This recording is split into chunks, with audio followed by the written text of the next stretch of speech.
কোটা আন্দোলনের শহীদ পরিবারের সদস্যরা তাদের সন্তান হত্যার বিচার দাবি করেছেন। সকালে ব্রাহ্মণবাড়িয়ায় সাধারণ শিক্ষার্থীদের সাথে তারা মতবিনিময় করেন। 250-টিরও বেশি ডিজাইন অপশন নিয়ে ওয়ালটন স্মার্ট ফ্রিজ, বোঝে আপনার প্রয়োজন। বৈষম্য বিরোধী ছাত্র আন্দোলন আয়োজিত সভায় অংশ নেয় নিহত মীর মাহফুজুর রহমান মুগ্ধ, জাহিদুজ্জামান তানভীর, সাজিদুর রহমান ওমরের স্বজনরা। তারা সন্তান হত্যার বিচার দাবি করেন। পরে সড়কে ট্রাফিক নিয়ন্ত্রণের দায়িত্বে থাকা শিক্ষার্থীদের ফুল ও পানি দিয়ে শুভেচ্ছা জানায় শহীদ পরিবারের সদস্যরা।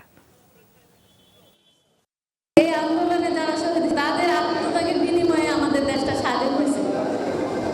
আপনারা সবাই আল্লাহর কাছে আমাদের সন্তানদের জন্য দোয়া করবেন। এই যে হত্যাকাণ্ড ঘটেছে, এই হত্যাকাণ্ডের জন্য আমরা বিচার চাই। সারা দেশবাসীর কাছে বিচার চাচ্ছি, যেন এই বাংলার মাটিতে, এই ব্রাহ্মণবাড়িয়ার